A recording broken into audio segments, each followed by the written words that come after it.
Hi all and welcome to Gravel Union Talks. Gravel Union Talks is a podcast series full of inspiring stories, news and events from the world of gravel. Each month we will be talking with guests who are passionate about riding off the beaten track, adventure riding, bikepacking and gravel racing. I'm your host Carlo, and in Newcastle, UK, it's Olly behind the microphone. Hey Olly. Hi Carlo, how's it going? It's warm. It's better, isn't it? Finally, but finally, the weather is getting better and better. So that's nice. For today's episode, we are going to be chatting with Jenny Tuff, one of the world's greatest mountain endurance athletes. Jenny splits her time between mountain running, competing in ultra-distance bikepacking events and other adventures. But she's also a published author, award-winning filmmaker and motivational speaker. We're going to try and find out a little about what makes her tick, her love of pushing her limits, and most importantly, what her favorite pop tune is. What's your favorite pop tune, Olly? my favorite band are called the Pet Shop Boys, which are 1980s electro band. So I like most Pet Shop Boys tracks, and a lot of people will be tutting and rolling their eyes and shaking their head. They'll go, "Why?" But I love them. So. Pet Shop Boys. Yeah, I know the Pet Shop Boys. Yeah, I lived during the 90s. exactly. So it's one of the era that I know really, really well. Weirdly, they just had a number one in the UK after, even though they've been around for 40 years. And you thought there's no way they're popular anymore, but they got a number one single in the charts With an old song or a new song? with a new song. Really? Oh, Yeah, I didn't know. So I have to check that out. The Pet shows Shop- that old guys can still do it. Old guy. Well, at the moment, I don't know how your cycling is, but I'm out of the running because I have some back issues. Did you do some riding last period? Yeah, I've been riding a fair amount. I haven't the last week, but before that, I've done a lot. So I was away on holiday mountain biking for a week, which was super fun. Great. We have a new way in the podcast to refer to the website gravelunion.cc that we have like a topic of the month. What's the topic of this episode? Well, it seemed appropriate, seeing as Jenny was our guest, that we're going to talk about bike packing, but particularly women's bike packing. And we've had quite a few really, really good inspirational stories in the last couple of months. So I thought we'd chat about three of those. Okay, well let's start with the armchair adventure, the Southern Highlands crossing. Yeah, That's so this was a friend of the great show, story. right, Catherine? Exactly, Catherine Moore, who we've had as a podcast guest, and she's written quite a few stories for us, and she's really lovely and super enthusiastic and passionate. She was working up in Scotland on a couple of different projects and had a few spare days in her schedule and happened to have perfect weather because it was May and it was miraculously sunny. So she decided she was going to do a couple of days bikepacking and put a shout out on social media to see if anyone wanted to ride with her. And in the end, a friend of Catherine's recommended somebody else, a girl that she'd never met before. They'd not even chatted on social media, and they spent 2 days bikepacking in the Southern Highlands. And the story was fantastic. It was all about just saying yes and kind of doing things that inspire you. It doesn't need to have a huge amount of planning. It doesn't need to be really thought through. It's kind of a bit about just seizing the moment. And she took some beautiful photographs and a really well-crafted story. So I think it would have made a lot of people very happy when they read it. Well, you see that a spontaneous idea, let's do this, is because when you see the pictures, it's like this is Scotland as you picture it. It's looked like a tourist promotional campaign, doesn't it? It's the weather was perfect and the mountains look beautiful. So that's an idea for everybody. Also in the summertime, when you have a great weekend, let's go out there and ride the bike. Make the most of it. Next one up is the Tor Divide. I like the pun. It's very clever. It's designed by an Italian chap called Valerio, who's also written some stories for us. Actually, he lives in the Peak District, which is right in the middle of England, and the Peak District's famous for having tors, which are gritstone or sandstone spikes, I suppose, that stick out of the local terrain. So he got the name from there, but obviously inspired by the Tor Divide, which is the really long distance route that goes down the west side of North America. So he put an event on, and he'd aimed it partly at people that were new to bikepacking, and the route was roughly a figure of 8 with an overnight campsite, and so you didn't have to take all of your belongings with you. You could set up a tent and then go and do the first part, the figure of eight, and then do the second part the next day. And this story is written by Claire Frecknell, and she did a super good job of describing it. And it was actually pretty blooming hard. I've ridden a lot in the Peak District, so I could picture the trails, and at least the first part of the loop was really rocky, and it's practically mountain bike terrain. So I think she found it a bit of a struggle, but then the second part in the south was beautiful, and they had the weather improved and the trails were more flowy and a bit smoother. So it's all about kind of getting into bike packing and what you can get out of it and pushing yourself a bit, but surviving, kind of riding trails that are a bit harder than you might normally do. I like the idea that it's like an introduction to bike packing. The idea of doing the figure eight is really, really great. Yeah. And people that want to step into the bike packing should definitely read the article.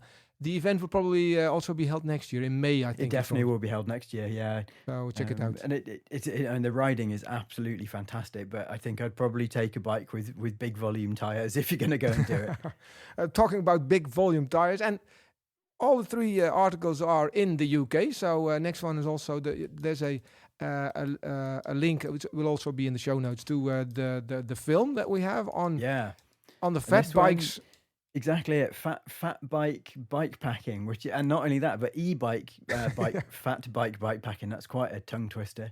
And this was a film that we published very recently, and it's set in the Moray Coast, which is the northeast of Scotland, around north of Inverness, so right over on the northeast side of Scotland.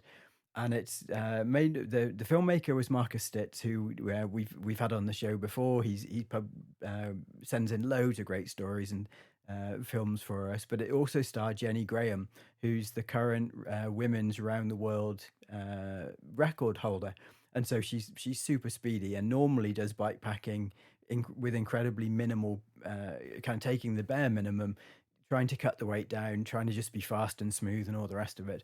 But this was all about what you can do if you have an e-bike to do your bike packing with, and a fat bike as well. And they took around 100 kilos of weight with them. So they just took everything they could possibly want. They took nice chairs and really fantastic food. And the weather was appalling. It just seemed to just rain and rain. Yeah, and they rain had a lot rain. of rain, yeah. Oh, it's awful. But they made the most of it. And the e-bikes helped them carry whatever they needed. So it's a really inspirational film about getting out there, trying something a bit different and having fun, even if the weather is awful. And it's also, I think that we had a guest on our show a while back, John Timmermans, the Dutch guy that really is a big fan of Scotland. So there's inspiration for all the people that want to go to the UK. And I know people, I know a lot of people have Scotland on the list of doing gravel rides. So it's the Moray Coast isn't really somewhere that famous. I'd not heard of it before, but the landscape looked great, and Marcus has done a really good job of capturing it. So it was a super good film. But it's all about the kind of something slightly different with an e-bike and an e-fat bike as well, rather than I saw them carry around like they needed to cross a bridge, and with a normal bike you would just picked it up, but they had to help each other. It's a 2-person. It's like get teamwork, the bikes wasn't up. it? So that's interesting. Check that film out. It's in the show notes, the link, and it's also available on our website, of course, gravelunion.cc. Well, I think it's time to head over to our main guest of the day.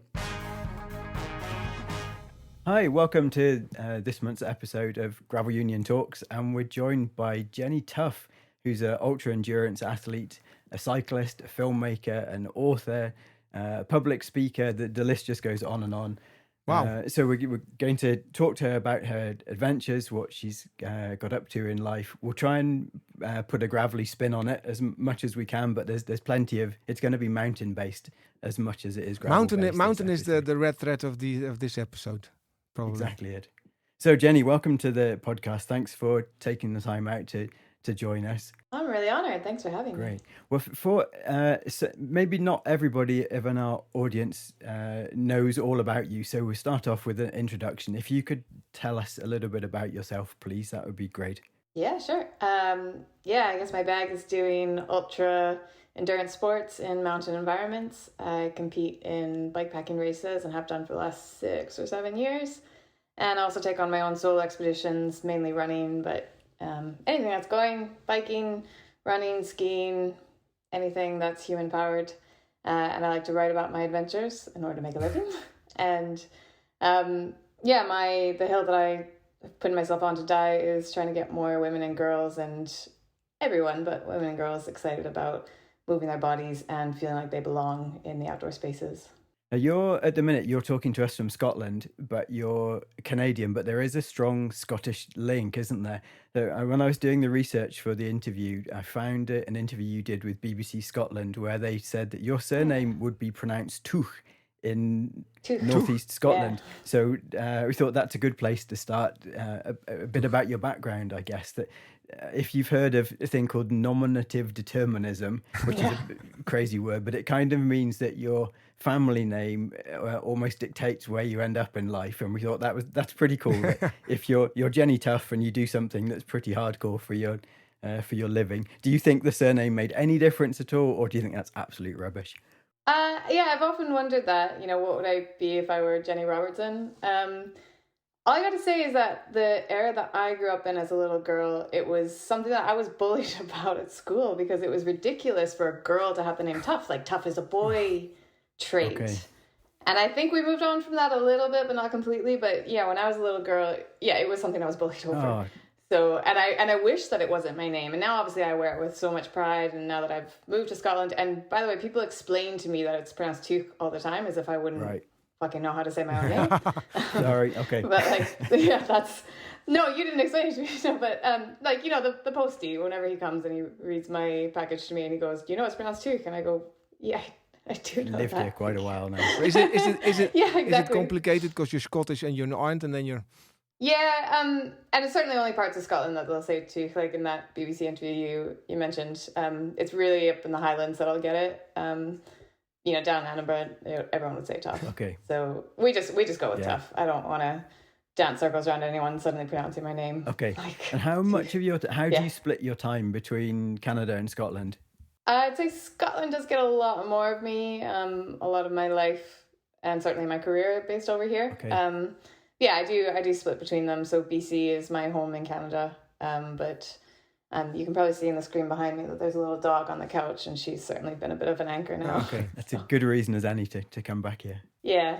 Okay, we're going to start off with a cycling bit of your life first of all. So when I was doing the research, I found a really good interview that when you said your first, what you described, I think, is your first proper bike adventure was 3,000 kilometers riding from Calgary to the Yukon, which is a pretty impressive way to start a first ride. Career. Yeah, we won't. Most of us. Well, you didn't see it. It wasn't impressive to look at. I was just kind of falling over and crying all the time because when I bought my bike, and it was the first time I'd ever cycled at all. You go to a bike shop and they insist on all these fancy bike things. And by the way, if you work in a bike shop and a beginner comes in, don't tell them they need clippy shoes. It was demanded. It was you can't even fathom getting to the Yukon without clippy shoes, little girl. You have to get these shoes. So I spent all the extra money on the shoes. I didn't know how to, I couldn't even ride a bike. Didn't seem very safe to attach me to the bike like that. So I fell a lot. I fell over quite a lot. What made you choose something quite so adventurous for your first ride? Did you plan it to be fair, to be so adventurous, or did it just kind of happen as you went along? I think the cycling was the only part that was actually intimidating for me because I grew up with the Rockies and I had done, I was quite lucky that the way I grew up, we didn't do a lot of big international holidays. We did a lot of camping and hiking. So I was very comfortable in the Rockies. And even though I was 21 at the time, I already had a lot of experience of solo hiking and camping and being in the Rockies. So I was quite good on the part of there being bears and wilderness and being out there by myself. I was good on that part. It's just that I didn't know how bikes worked. But what made me decide on that and have the courage was just this total lack of experience that I didn't know anything about bikes. When it said it was 3,000 kilometers, I looked it up on Google Maps and it said it was about 2,500 plus. And I was like, well, I have no idea. I've never ridden a bike anywhere. So I don't know how far you go in a day. I couldn't have even guessed a number for you, how long it would take to ride that far. So it was just, you could have said any number under the sun. And I just graduated, didn't have a job. But you didn't know that some people take a year to ride 3,000 kilometers. No, I didn't know that. I didn't know that at all. And I just kind of didn't care. Yeah. I just I was this young person. I just, it was my little gap year. I mean, it wasn't a year, obviously. It took me a month, but But that's kind of what my mindset was just go have an adventure, and maybe I'll fail, but I'll fail learning. And so I think now I wouldn't do that. Now I'm old and cynical enough to look things through properly before I decide to do them. But back then I didn't really think about it. I didn't think about it for very long at all. I just thought, well, I want to go to the Yukon and I want to feel like let's go by bike. So let's buy one of these bicycle things I've heard of and see how it goes. Great. Well, it's a good story anyway. It gives everybody hope that they can do it as well if you can start off. You too can be clueless if you'd like to. I didn't have a smartphone back then, I should say that. I was also out there just completely dumb in the wilderness. Like, I didn't know how to fix my bike at all. Couldn't look it up on YouTube. It was wildly ambitious. But that's probably because of your backgrounds, growing up, hiking a lot.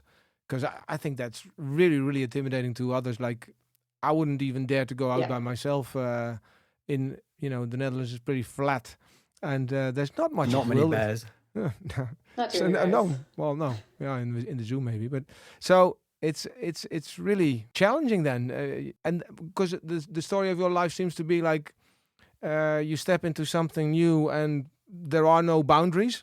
I think we all have really different boundaries and comfort levels. So, taking that example where I wasn't at all worried about the mountains, the really bad weather, the animals, that stuff I wasn't worried about at all because I was really comfortable with it. But actually, back then, the idea of, traveling to somewhere like Amsterdam where I wanted to visit, I would probably have been really scared of that because I didn't know how big cities with public transit worked. Okay, it wasn't something I did grow up with. So, we all have just different comfort zones. And the frame set is different. I can imagine. Yeah, sure. Yeah, exactly. And when you plan an adventure, I think you want a few things to scare you, but you don't want everything to scare you. So it's all about where's your comfort zone at individual to you. You're probably better known to a lot of people as a mountain runner and as a bike packer as well. But everything that you do, or a lot of things you do, tends to be solo. What is it that you love about the solo aspect of it rather than doing things with a partner or in a team or whatever? What started that, and what is it that you love about it now? I guess I started doing solo when I was a young woman, and back then something that really struck me on my first little adventure, that cycle, when something first went wrong, I think what did I do? I think I twisted my handlebars around because obviously I didn't tighten them well enough, and I didn't know that.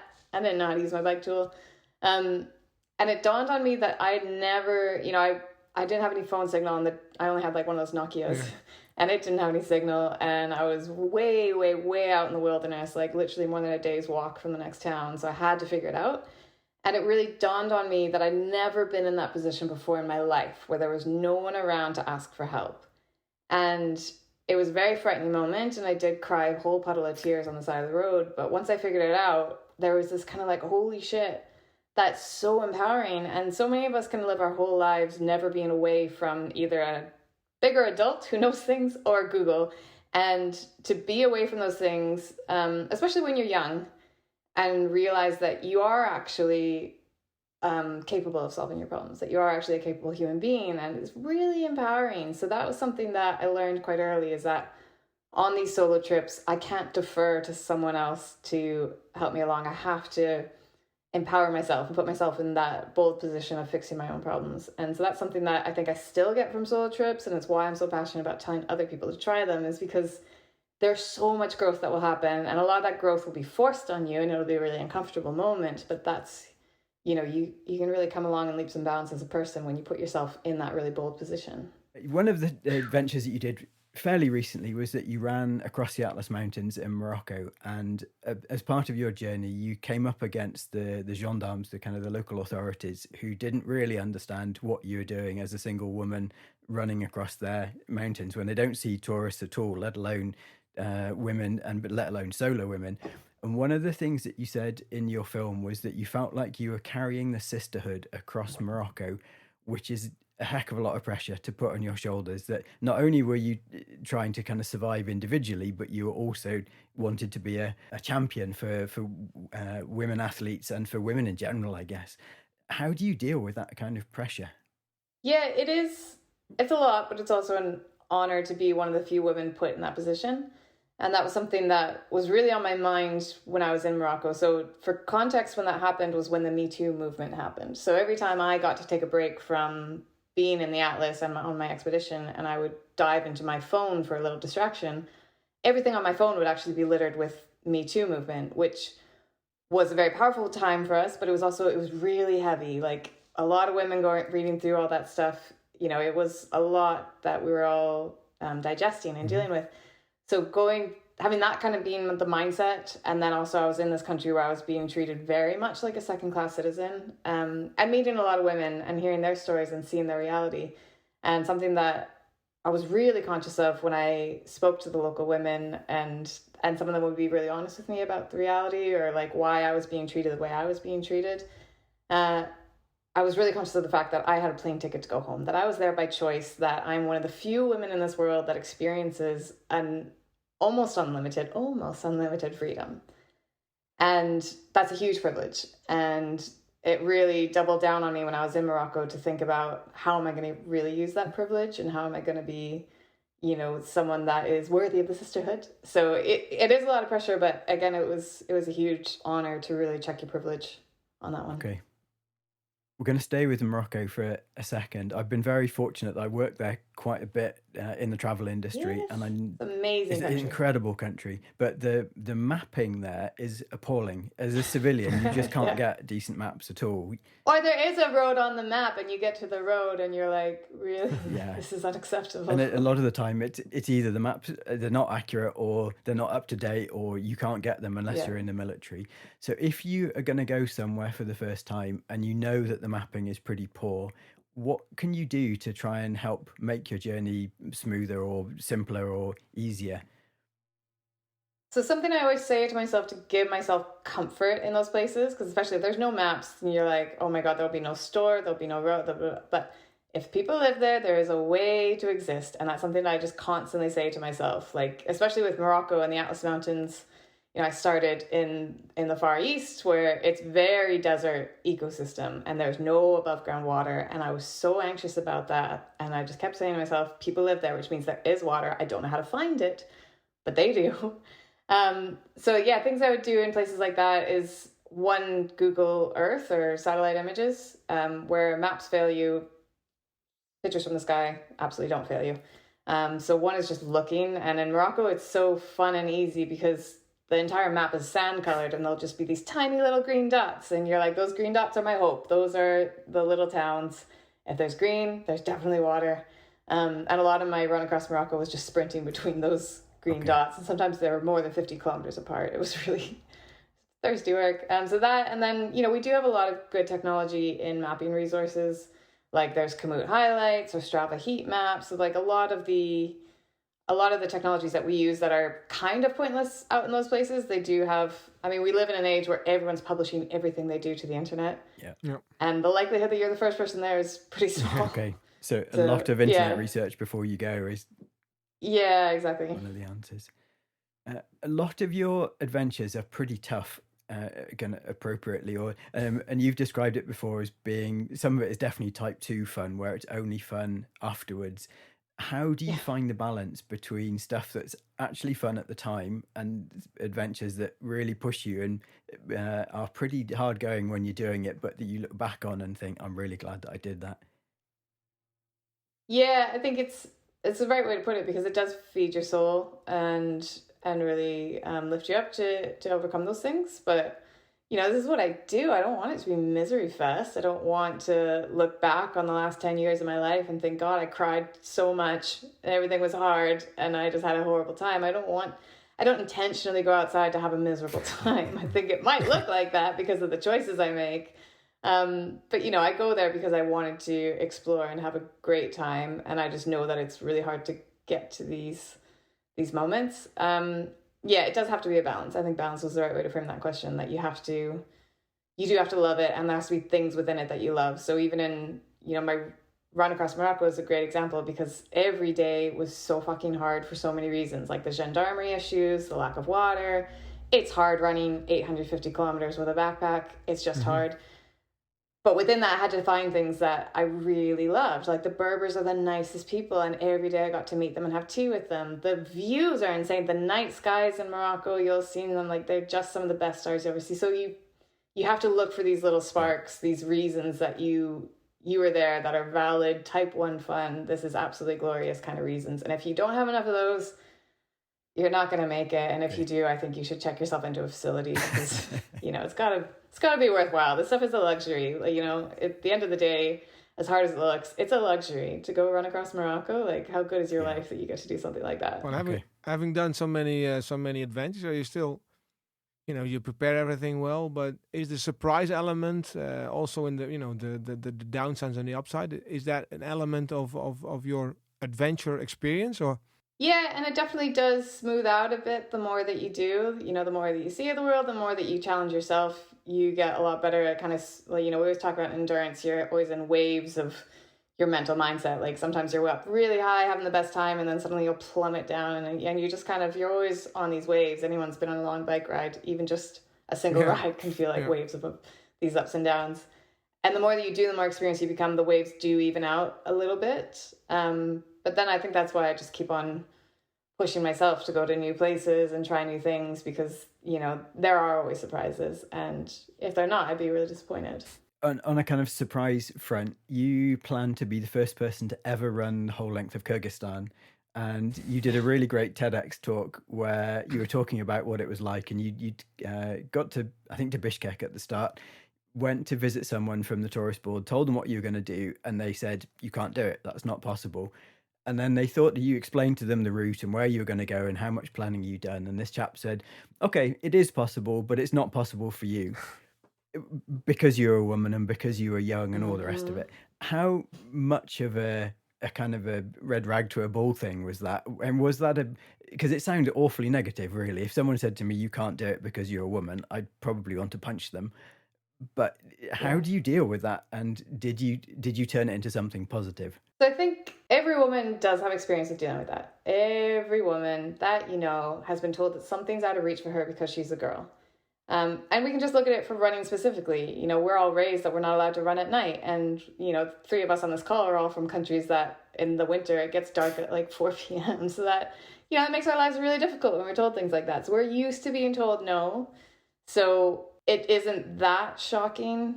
And so you do kind of have that practice of having been a woman for, I think at the time I was 26. So, I had all those years of being told that there's certain things on this planet that aren't for me because I'm a girl. But yeah, it was a red rag to a bull. It did mean that now I can't fail, because if I fail, it'll be because I'm a woman, and I will have now failed on behalf of the sisterhood, and I will have confirmed everyone's beliefs that women can't do things. It won't just be about my inability, it will be people's views of women. And that's and I know that's not even completely correct, but that's definitely the way that I read the situation at the time, that this man doesn't believe that women can do things, so if I prove him right, I'll have hurt the entire movement. So it was a lot of pressure, and but it did drive me, and sometimes it dragged me down as well, because sometimes it was in the back of my mind that I was like, that guy was older than me, he knew his country better, like who am I to say that I'm right and he's wrong? Like maybe he's right and I'm wrong. And I was having really bad days. He would kind of seep into my mind sometimes, and I had a lot of arguments with him by myself out in the mountains. We had a lot of chats that he's not aware of. Well, you proved him wrong anyway, because you were the first person to ever do it, so it obviously did work. Yeah, we got it. Back in 2018, you did an interview where you were talking about how you first got into running, and the quote that I read was that you got into running extremely reluctantly at high school as a punishment for eating. Now, it's not something that probably is talked about enough in the media, the body image issues. You made a really good film with Canyon last year, I think, all about exactly this kind of issues. Do you think is it more common in endurance athletes, ultra endurance athletes, and we just don't hear about it? Or do you think it only affects some people and not others? I think it's really common, and since I've started speaking quite publicly around body image issues, it started when I was a teenager, but it hasn't left. It's something that's really shocked me, is I now have an inbox full of people saying how relatable it was, and I click on these people, I click through to their profiles, and they are everyone you know. They're not just women, they're not just young, they're not big or little, like they're everyone that you know are replying to articles that I write saying like whether or not we have anything in common, that they really resonated with that mindset, and that there are a lot of, I'm not saying it's why people run. I think it can be one reason why a lot of people do sport. And in my case, it was why I started. And I think for a lot of people that are in certainly amateur sports are doing it because they know that they need to, you know, chase their health and look after themselves. And it probably came from a fat shaming kind of point of view, which is a sad reality. But yeah, I do think it's really common. We don't really talk about it at the elite level because not a lot of the elites do relate to that. You know, a lot of elites had a background in sport, you know, when they were teenagers. Yeah, I was like a tubby teenager who had no idea how to eat healthy, and I really did have body image issues. But then when I go to big gravel events and the elite cyclists there, they don't really relate to that because they grew up in sport. So I think, yeah, if you speak to the mid-pack, the general attendees at any events you go to, it'll relate to a lot of them. Okay. And I think, I don't know, maybe in the gravel scene so much, in the road scene, it is an issue from a different perspective, that they're always fighting to try and keep their weight as low as possible, because it's unfortunately... Because they're talking about it all the time. This whole, like, you can't get to the top of the hill unless you lose all this weight first thing. Yeah, it's really toxic in road. And it honestly keeps me away from... I mean, that and the fact that I have to share it with cars keep me away from road cycling. Like, I don't wear jerseys ever. I think they would cause too much of an argument between me and the mirror. But yeah, road culture, it's fascinating how prevalent it is, and I've heard it said that they're getting to a much better place, that, you know, Tour de France riders, for example, eat way more now than they used to eat, because there used to be a belief that cyclists just shouldn't eat. But yeah, that's something that definitely draws me to gravel, is that it's so new that we don't really have these rules and these mindsets, and we don't have enough pros doing it, that, you know, you're allowed to wear whatever you want, and you're allowed to drink a beer halfway through your ride, and you know, all the fun things that we like to do.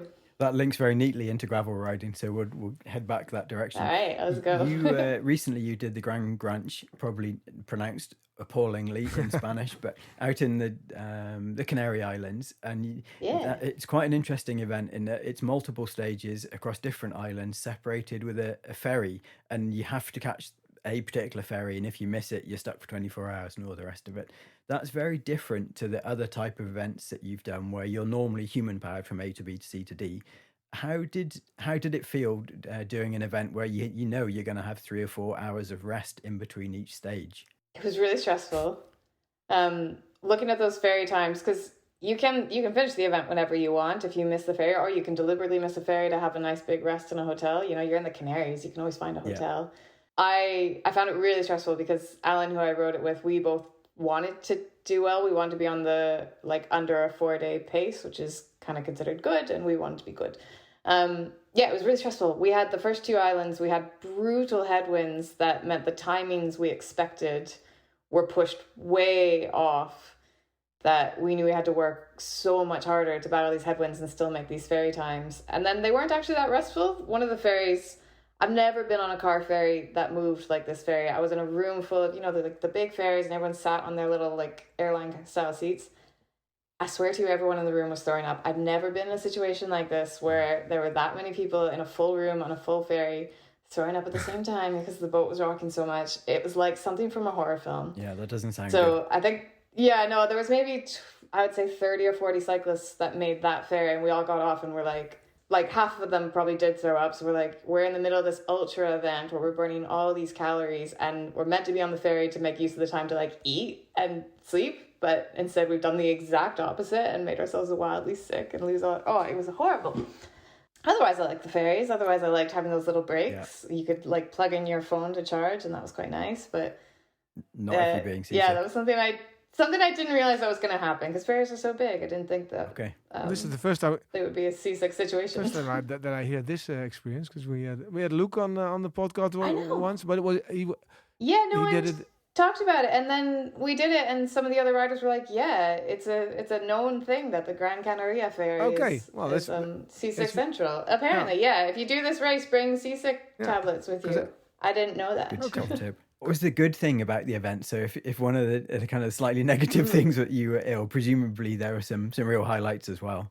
Yeah, so the Canarias have really good gravel riding, you guys. I would have never expected that had that much really good and really strong variety of gravel riding.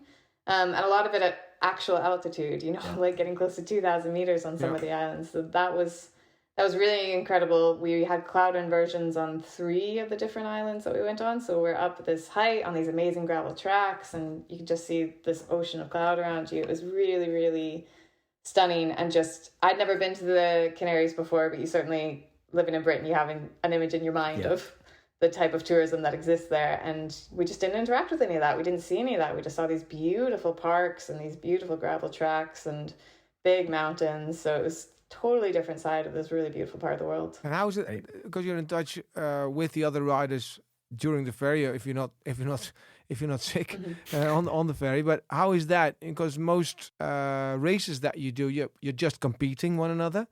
Is that I was just wondering how is the contact then? Is there camaraderie? Is there do you talk, or do you just close yourself off? For me, there's camaraderie, and that's definitely the way I treat any of these events. I think, none of us, even like if you're winning, what are you winning? You just get there first. You don't actually get anything for it. So I don't see the point of us being silly about the competition. So for me, it was definitely a highlight that, you would race across these islands. You'd try so hard, but then you'd all be getting the same ferry anyway. So you'd all just be in the same position, getting off the ferry on the other side. So I thought that made it kind of funny when some people would be quite racy on the gravel tracks. And I was like, look, I'm going to see you at the ferry port. Like, just relax. Yeah. Like, we've all got until 8 p.m. to get there. Yes, I really liked it. And that did bunch us up together again, because a lot of times in ultra races, especially when you've got that much of a distance to cover, you get so spread out that they can end up being really lonely, a lot of them, that you don't see other riders. So this really forced us upon each other, that we did get to see other riders. And we met lots of really, really lovely people, so it was lots of fun. Yesterday I was talking to my wife, and I said that we were going to be interviewing you today, and we were talking about how much solo riding you do, and her comment, which I'd never even considered before, she said she doesn't like solo riding in case something goes wrong with her bike, and she doesn't have the confidence to do repairs on it, which blew my mind, because I kind of thought I'd never even considered that. And I guess we ride together a lot, so she just says, well, if something goes wrong, I will fix it. Is this something that you have come across in the past? Is it something you have, because you told us at the beginning? If you were going to give some advice to women riders particularly about how do they break down some of the barriers to start doing what they do, is there some advice you could give them to give them the confidence to kind of follow in your tire prints? Yeah, I feel very passionate about this topic because it's something that really terrified me, and something that I've really invested in myself, learning and getting all my tools. First of all, I want women to know that they're completely capable, and they've probably been told, you probably got it from your father, that you're not very capable of doing mechanical things because you've got a girl brain. But so one of my big rules when I decided to start learning my own bike mechanics was I had to have the house to myself. Like, my partner had to be kicked out. I didn't want anyone to step in and say anything. I had to be just me and YouTube, and I would put my bike in the stand, and I would really challenge myself. And I did it with all my bikes, like if they have different group sets, to try and learn things and say, like, okay, today I'm going to replace a brake cable. Even if it doesn't need to be replaced, there are so many little things that I'm just going to learn doing it. And, it might take me 3 hours with YouTube. But that was kind of how I did it, was I started to just empower myself and believe in myself and say, like, no more of this excuse, no more of this anxiety that, I do these ultra racing where you have to fix your own bike, no one's allowed to help you, and you could have to drop out of a race because of something breaking. And I always had this anxiety that I would have to scratch from a race over something really silly and really fixable just because I didn't know how to do it. So I decided that's not acceptable. Everything is on YouTube, and millions of guys have done it on YouTube. There are so many different videos you can watch. Get YouTube, get your own set of tools, kick everyone out of the room so you got it to yourself, and you can watch the YouTube video as many times as you need, and just practice and empower yourself and believe in yourself. So next time your bike breaks, just go, I got this, and say that to yourself. And it doesn't matter how long it takes you. You can do it. You really can. They're not that scary. Like, I always thought my bike was really scary and I didn't know how any of it worked, but bit by bit, challenge yourself to learn a new thing every time. My big one right now is electric gearing. I'm such a brat that I do have electric gearing, but it terrifies me because I can't see how to fix it. But okay, that's good advice there. Bit by bit, we're learning. YouTube and practice and be confident. Yeah, and just Yeah, exactly. Don't let people tell you that you can't. Like, I every girl has the experience of a bike shop kind of patting her on the head. Just I do it I your own know that way. Shimano Service Center have those in the Netherlands, at least. They have these workshops where people, Oh, cool. beginners workshops, and they also have Mm. the women only workshops. I Yeah, those are Yeah, and really then valuable. because it's I was on a ride once, like maybe even 10 years ago, but and where the girl, she had a flat tire, and then like three big guys saying, well, I can help you out, and she really got mad, and rightfully so. Said, I can fix a flat tire myself. Yeah. So that's also, it comes from two. You have to be assertive and vocal, saying, okay, I Yeah. have this covered. And Yeah. the other end says, we need to say as men, okay, well, fix it, and we're here having a coffee, and maybe, but have your own, you can fix it yourself. And I think that's the first, the mindset should be, Yeah. well, okay, I've got this covered. I'm not that technical myself, Yeah, and I so think a really important rule of cycling is that you always stop to check yeah, and make sure someone's okay. I think yeah, that's one of the absolutely, most beautiful things about absolutely, our culture. But yeah, ask before you grab a girl's tools. absolutely. Is what I would be my public announcement As to you, the guys. because if I need help, because I'm not technical at all, if you need help, you reach out and you say, "Well, Yeah, could you give me a hand? Because I'm lost here." But yeah. it's And we are good at asking, aren't we? Like there's no shame in it. We all do know how to yeah, ask if we need help. And it's a really lovely thing about being a girl cyclist. If you do want help, it comes screaming in. Like if you just don't feel like changing your tire, I'm kidding. But like they would. diva. Diva. Anytime you want. I'm not encouraging that behavior, by the way. A lot of your solo adventures that you do, you document as well as taking part in them, which from a practical point of view doubles the distance you have to do. So you set the camera up, you run out of shot with it filming, and you run back, you pick up the camera, you run it again, or you cycle it again, or So whatever silly. it is that you're doing. That that must add a heck of a lot of time into your day. It makes stuff more complicated. How do you kind of deal with that level of a kind of interruption, I suppose, to if you just want to go from A to B, but you have to stop every 20 minutes to do some filming? How do you deal with that kind of pressure? I started doing it. It was something that I realized it made me a lot more mindful of what I was doing. Because especially doing solo endurance, and when you get in that flow state, which is a beautiful place to get, but you can then finish an entire day's ride without actually knowing where you were. And I was really guilty of doing that, of just putting my head down and hammering my legs for hours. And then I might write in my diary, because I'm a writer first. It's the way I communicate. So I would write in my diary and I go, actually, I don't really remember my day very well. And that's a bit of a problem because you've, traveled here. So I found actually using a camera quite a mindful experience, that I could force myself to stop and look around and say, right, if I was going to set up a shot to show everyone what this place was like, how would I do it? And it did make me a lot more aware of what I was doing and where I was and how I felt. And I do have total control. Some of my adventures that I filmed were almost a month long. So I can go days where I decide not to film at all, a single thing. And then I can have a day where I'm like, my legs aren't feeling it. I'm going to take today really slow. I'm going to play with the camera a lot. So I do kind of have that artistic license that I can do it how it would suit me. Because I think if I felt forced, then now what are you doing? Like, it is my job, but at the same time, it's not the biggest part of my job. Okay. It has to be authentic and for a good reason. Okay. You talked about being a writer first, and you've published 2 books already.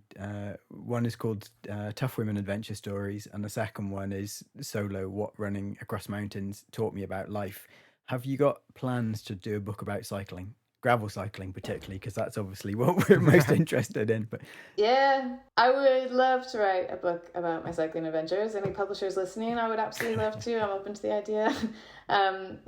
It was actually it's something I've been talking about a lot the last few weeks, that kind of get off my ass and put together a proposal for my publisher and put something in the works, because I would love that. I love writing a book. When I got my last book deal, it was in 2020, so I actually had a lot of time to do my writing, and I found I just really loved that as a job, because normally I write for magazines and blogs and short form things, and writing 80,000 words is usually what you get hired to write with a book, and that takes a long time. And I found out I really, really love doing that, and I've loved having it out there in the world, and I I would love to write a book. Takes a wee while, gotta To write say. If I say 80,000 words. now to you today, yes, Gravel Union, I'm totally writing a book. It'll be 2 years until you Okay. see it. We'll have a preview then. So Yeah. plenty of time still. That Yeah. leads neatly on to what plans you have next, I guess, then. So if the writing and cycling related book is in there somewhere, what else is on your plans for the foreseeable future? Yeah, so I just got back into racing this year. As I said, Grand Guanche, and also did race around Rwanda and a couple others. So yeah, there'll be a bit more getting back into the competitive side, but also really drifting back towards my roots of bike touring, of just going out with an overladen bike and riding slowly and having a lovely time and doing more of that. I think going to Thailand this year to do some touring, which I think will be just pure type 1 fun. And also one of the races I did this year was in the snow, and I got a fat bike, and this is the furthest thing from gravel cycling ever. But yeah, I found out I really like fat biking and being in the snow, going back to my Canadian roots, playing winter sports. So yeah, planning a winter expedition for next winter, which I think will be stupidly hard. Great. And I can't wait. I look forward to seeing that. We're going to go totally off too. topic now. Apparently, you have a love of cheesy pop music. And when you're riding, you have a playlist that contains a real mix of tracks to kind of motivate you. If we stuck you on a desert island and said you're only allowed 2 pieces of music with you, what would you have and why? And I know you said in previous 2 whole playlists. you can only have 2 tracks. I'm afraid it's proper desert island discs. This we're being quite specific. Okay. Number 1, I'm gonna go, because it came on the other day and I just remembered what a great piece of music it is. Bohemian Rhapsody. I mean, that's like a 5-minute tune. So if I'm stuck on a desert island, I think I would get a lot of bang for buck out of Bohemian Rhapsody. I mean, that song doesn't age. If there are young people listening to this, go educate yourselves. It's a really good song. And the other one, it's going to be Beyonce, but how do I pick a Beyonce song? She's done so much. I'm going to go with Single Ladies. I'm just going to go big highlight classic of the Beyonce A classic, record. great. This is the hardest decision I've ever had to make in my life. But yeah, again, a song that never ages. So if I'm on that island for a long time, I'll still be good. It's a short playlist, but Yeah, it's a really short playlist. It's going to be an awful island. Yeah. It's amazing how insightful it is, though, when you ask someone something really banal and you actually find out quite a lot about their psyche from something as simple as music taste. Totally. Yeah, that's why it's a scary question. and now I have a Bohemian Rhapsody in your brain, playing in Well, my, you're welcome. my brain for the rest of the day. You're but welcome. it's a great song, great song. You have to sing along. You yeah, don't have a choice. Everyone does. It always reminds me of Wayne's World. Yeah, totally. Yeah, that dates us, I'm afraid, Carlo. Now we've Yeah, revealed sure, it does. we're not It 20 does. anymore. Yeah. It does. Okay, we're nearly running out of time, but we've got hopefully enough space for a couple more questions. If you could go back in time and give your younger self a piece of advice, what would it be? I'm going to tell her to find the power of her last name so that she's tougher than she thinks. I think I didn't know that, and I find a lot of people don't know that they are made of so much more. And just believe in yourself, I knew that, I know now that I grew up to be told I can't do things because I'm a woman, and if younger me had been told quite frequently to not listen to people like that, to just believe in how tough you are, then I think I could have got here a lot sooner if I had known that earlier. Okay. Carlo, do you want to do the final one? Yeah, because the final one is the same question in every episode. We're so predictable, aren't we? We ask all our guests the same question. we are. If you could only have one bike in the future, what would you choose? So what kind of bike and what bike? Oh, 100%. Not because this is Gravel Union, but actually legit, it would be a gravel bike. I want really big clearance. I want at least 50 mils on those tires. My Canyon Grizzle is the one I've been on the last 2 years, and I'd probably take her because I've put on a big cowboy huge cassette on the back so I can get up everything. And yeah, I'm going to take a big gravel bike. I want big ass tires, drop bars.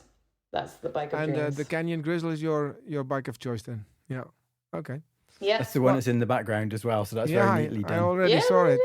Nice color. Doesn't work, obviously, for an audio podcast, but No, for anybody who's listening No. rather than watching, this is what Jenny has in the background. Is it? Tell them it is real. I'm not making it up. It's a great bike, by the way. I also Yeah, it's a good one. I rode it for a few test rides, and it really was impressive. Do you have a last question, a very last question, Olly?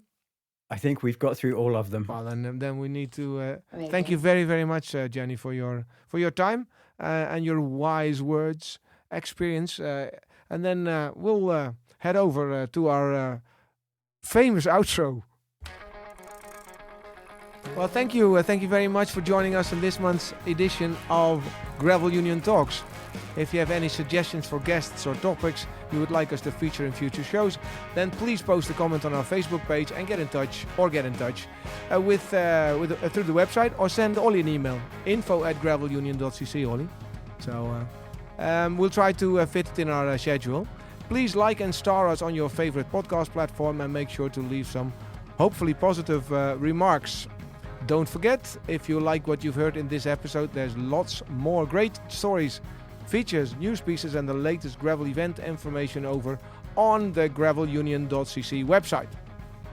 A special thanks for Martijn for designing our very own music. No artificial intelligence here in the jingles. It's all handmade. And Ruben for editing the show. Thanks for listening, and hope you can join us again for the next episode of Gravel Union Talks. Cheers. Bye-bye.